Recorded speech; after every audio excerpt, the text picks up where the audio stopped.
قال الله تعالى في كلامه المجيد: أعوذ بالله من الشيطان الرجيم. بسم الله الرحمن الرحيم. فإن تابوا وأقاموا الصلاة وآتوا الزكاة فخلوا سبيلهم. وقال النبي الكريم صلى الله عليه وسلم: من ترك الصلاة متعمدا فقد كفر. رواه الترمذي وابن ماجه. أيها السامعون، أريد أن أخطب أمامكم خطبة موضوع الصلاة.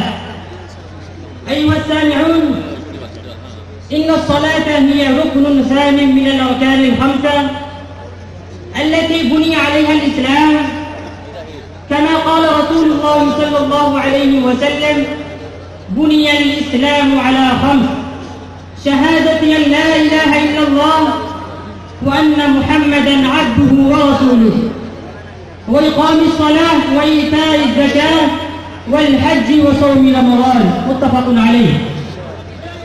وهي من العبادات البدنية المحضة، وقد وردت لها فضائل كثيرة في القرآن والأحاديث النبوية، كما قال الله تعالى في كلامه المجيد: فإن تابوا وأقاموا الصلاة وآتوا الزكاة فخلوا سبيلهم.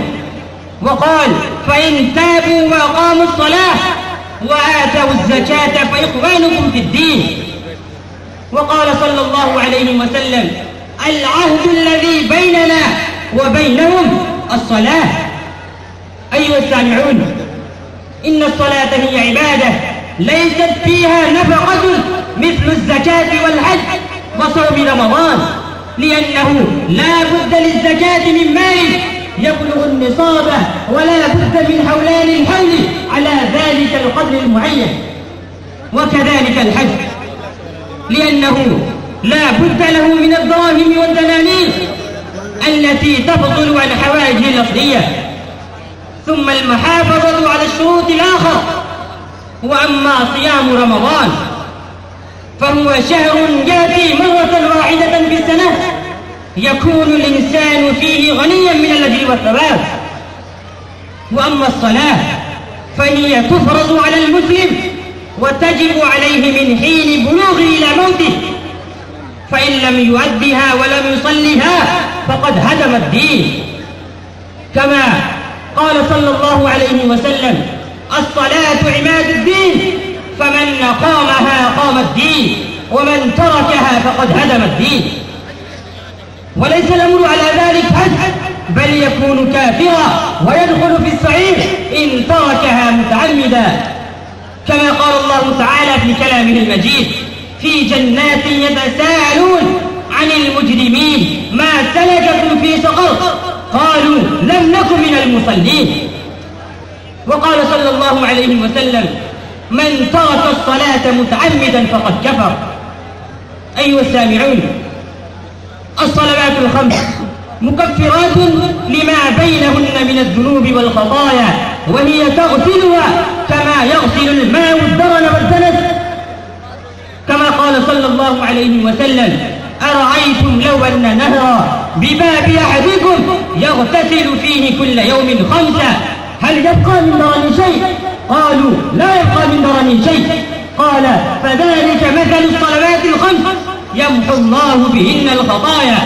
متفق عليه.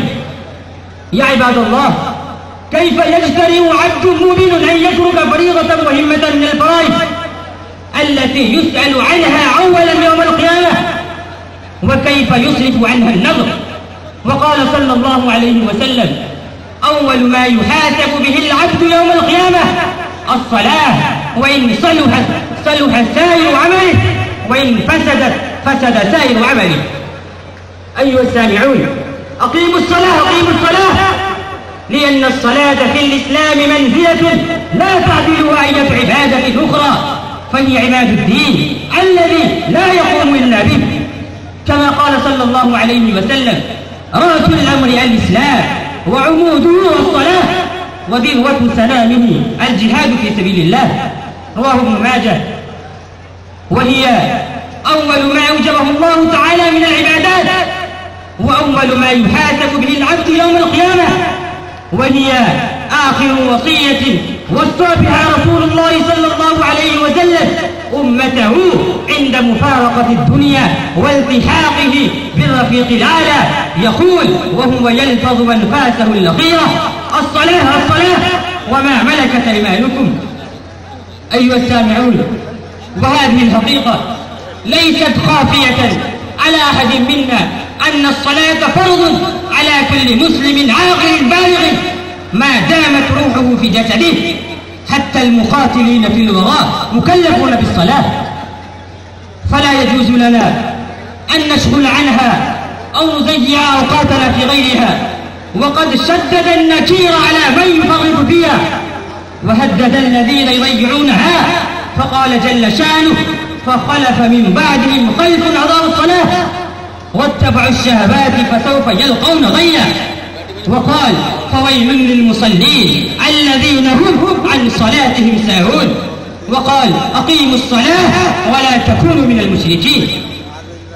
فحافظوا أيها الإخوان على الصلوات الخمس، وخاصة على الصلاة الوسطى، وقوموا لله قانتين، ولا تغافلوا عنها ولا تكاسلوا ولا تتركوها، لأن النبي صلى الله عليه وسلم: من ترك الصلاة متعمدا فقد كفر.